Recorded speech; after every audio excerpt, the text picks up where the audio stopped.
Hello and Namaste. I am Archana Raghuram. Welcome back to Temples, Books and Science. I wish you a very happy 2025 filled with the grace and blessings of the Goddess Lalita Tripura Sundari.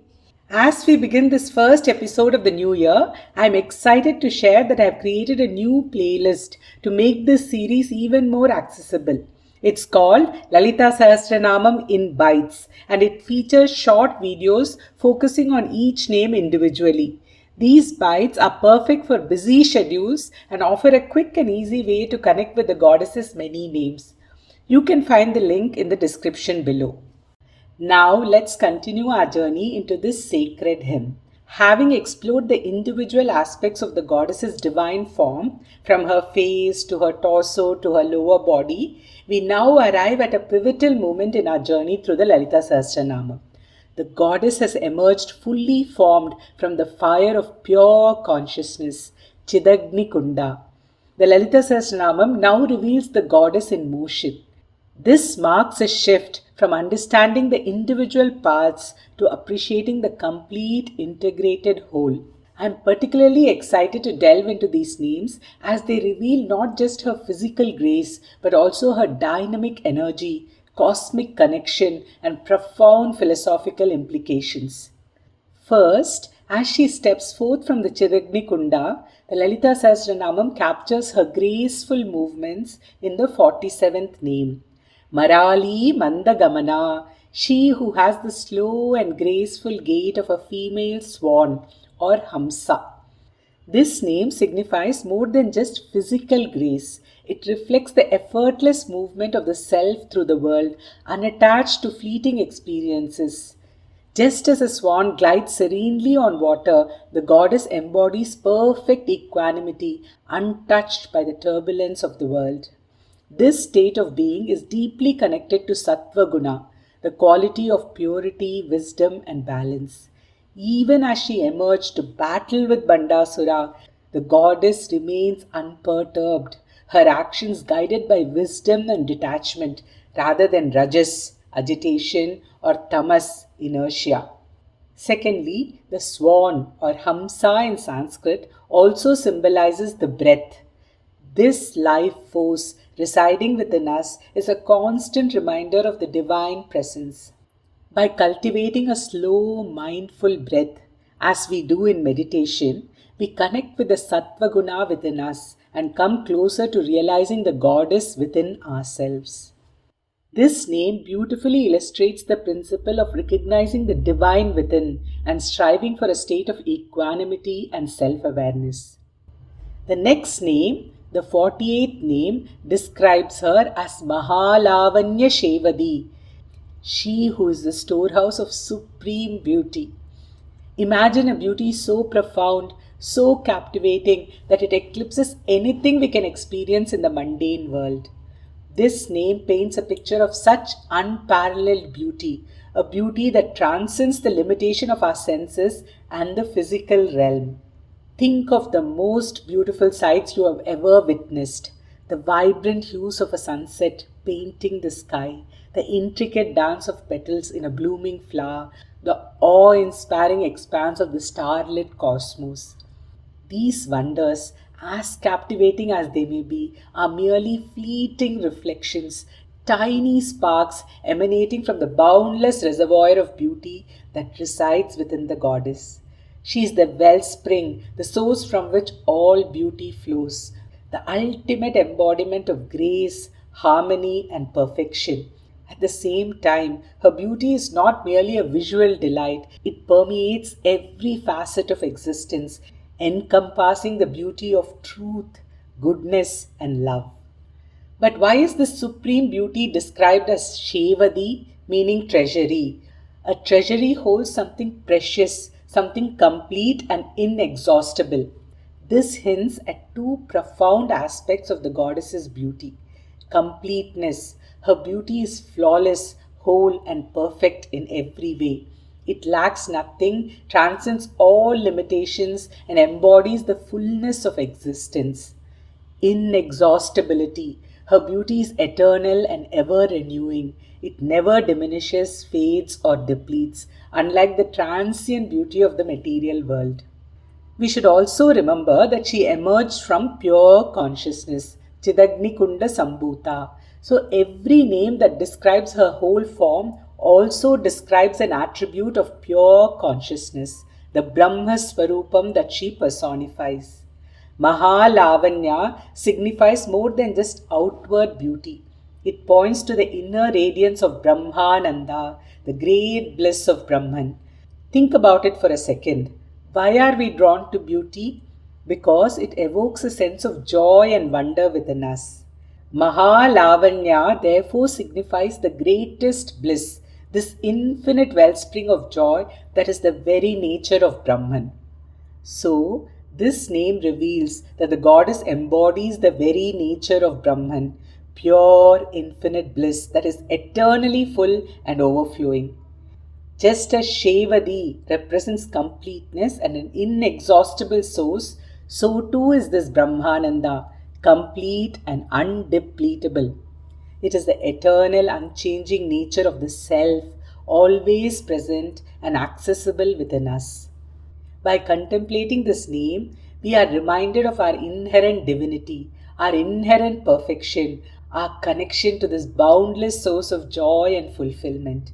We recognize that this bliss is not separate from us. It is our true nature, waiting to be realized.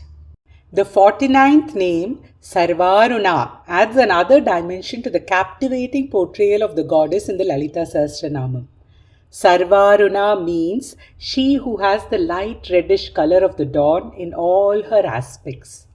This name invites us to think of the goddess as the embodiment of the primordial creative energy that pervades the universe. You may have noticed that right from the Dhyana Sloka, the hymn has emphasized the goddess's redness. She is red in color, her garments are red, and even her name Aruna signifies the reddish glow of the dawn. This consistent emphasis on red is not merely a poetic device. It points to the profound symbolism associated with this color in Sri Vidya and Advaita Vedanta. In Sri Vidya, pure consciousness is often visualized as a boundless field of white light, perfectly still and silent. This represents the unmanifest state of Brahman, the absolute reality in Advaita Vedanta. This white light symbolizes the pure, undifferentiated awareness that precedes all creation. It is the source from which all things emerge and to which all things eventually return. Now, imagine a vast white canvas representing pure consciousness. Now picture a tiny red spark igniting within it. This spark is Adi Shakti, the dynamic force that sets the universe in motion. It is the seed of creation, the initial impulse that breaks the stillness and gives rise to the universe. This red energy is the source of all creation. It is the first vibration. This imagery of a red spark igniting creation is echoed in the Upanishads, which describe the universe emerging from the unmanifest, like the rising sun dispelling the night. I have always been struck by this description of creation and its striking similarity to the modern scientific view on the creation of the universe. I want to take you a little deeper into quantum physics to help you understand the parallels. We all know that the universe began with a Big Bang, a concentrated singularity of intense energy that gave rise to all the galaxies, the stars, and the space in between. In Sri Vidya cosmology, the universe begins with a single point, a concentrated form of pure consciousness and energy known as Adi Shakti, which means primordial power. This Adi Shakti is often visualized as red in color, symbolizing its raw, dynamic, and potent nature. Both Sri Vidya and modern physics portray creation as arising from a fiery primordial state. But the parallels do not end there.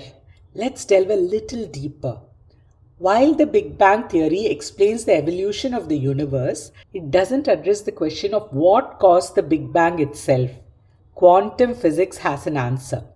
For that, we need to understand the concept of quantum fluctuations. Imagine a seemingly empty space, a vacuum. Quantum physics tells us that even this emptiness is buzzing with energy.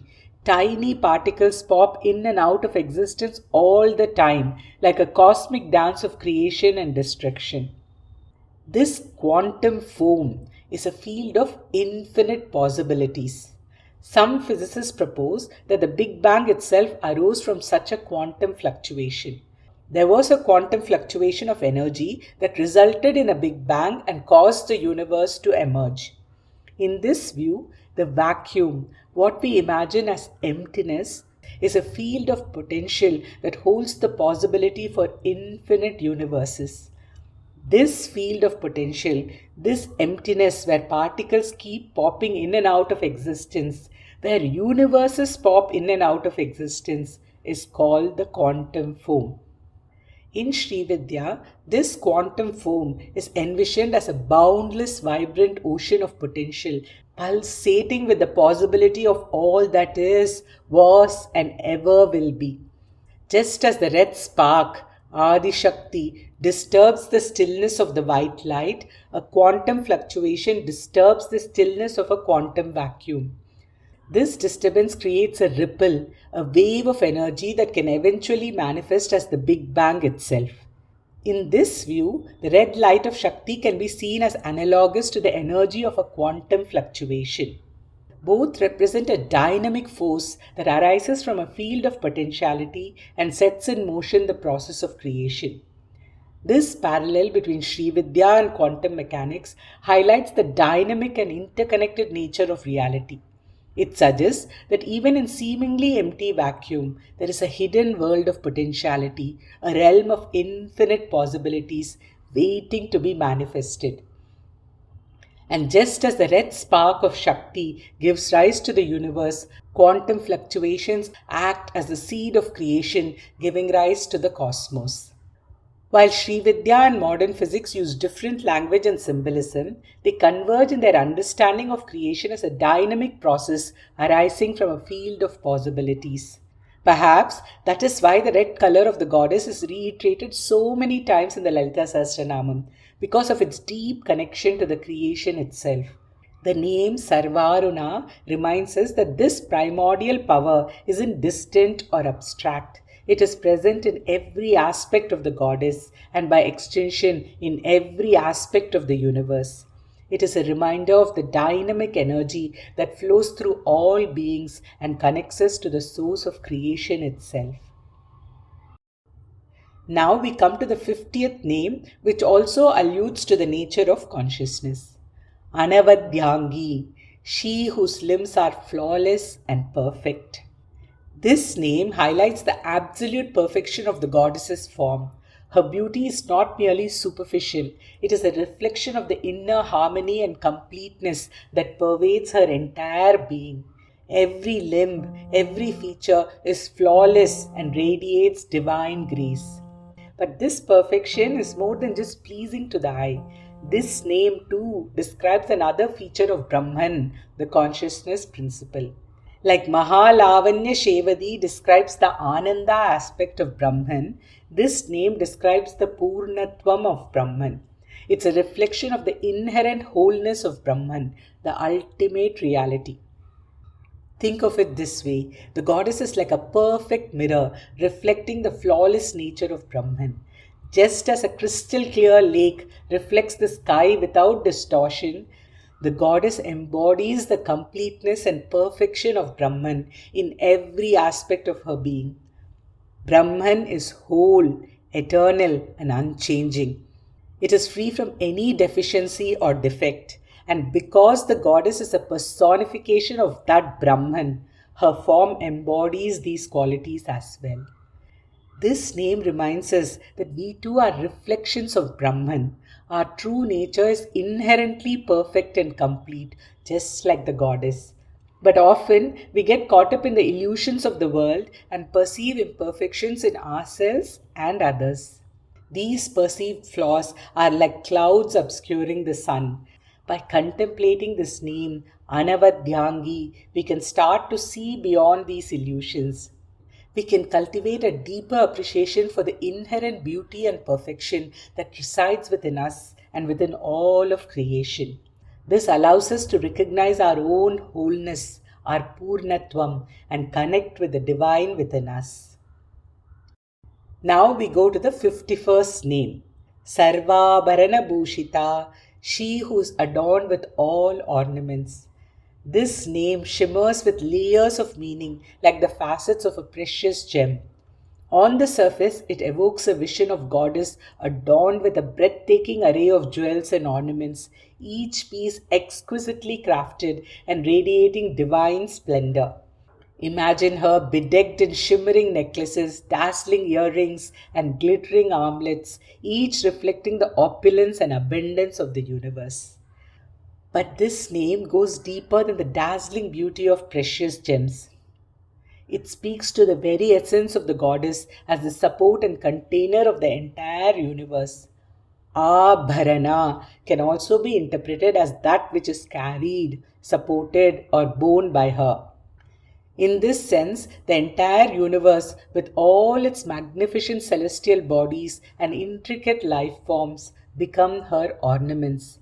She is the cosmic stage upon which the grand play of existence unfolds. This concept is beautifully captured in a Sanskrit verse, often used to describe Shiva but equally applicable to the goddess. Nakshatram pushpamalyam grahagana kusumam chandravanyarka netram. The stars are her garland, the planets the flowers that adorn her head, the sun, moon and fire are her eyes, proclaims this verse.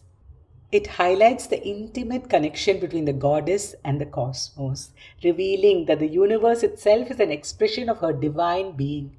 Just as a queen adorns herself with the finest jewels, the goddess adorns herself with the universe, showcasing its splendor and magnificence as an expression of her own infinite glory. By contemplating this name, we can expand our awareness to encompass the vastness and beauty of the cosmos, recognizing it as an ornament of the divine. We can see the stars not just as distant points of light, but as jewels in the goddess's cosmic garland, and the planets not just as celestial bodies, but as flowers adorning her divine form. This perspective allows us to appreciate the interconnectedness of all things and the divine presence that pervades every aspect of creation. These four names, Mahā Lāvaṇya Śevadhī, Sarvaruna, Anavadhyangi, and Sarvaruna Bhushita, offer a glimpse into the wholeness and perfection of the goddess Lalita Tripura. They reveal her as the embodiment of supreme beauty, both in her physical form and in her divine essence. Her beauty is not merely an aesthetic quality, but a reflection of her divine nature, her inherent perfection, and her boundless capacity for love and compassion. Contemplating these names allows us to recognize the same beauty and perfection within ourselves, reminding us of our own inherent divinity and potential for love and compassion. I'll stop here. If you enjoyed this exploration of Lalita Sahasranamam, please consider subscribing to this channel and pressing the bell icon for notification. Liking and sharing this video also helps me reach a wider audience and continue this journey of discovery together. Thank you for joining me. May you be surrounded by the grace and blessings of Goddess Lalita Tripura throughout this year. Om Shri Matre Namaha. Until next time, Namaste.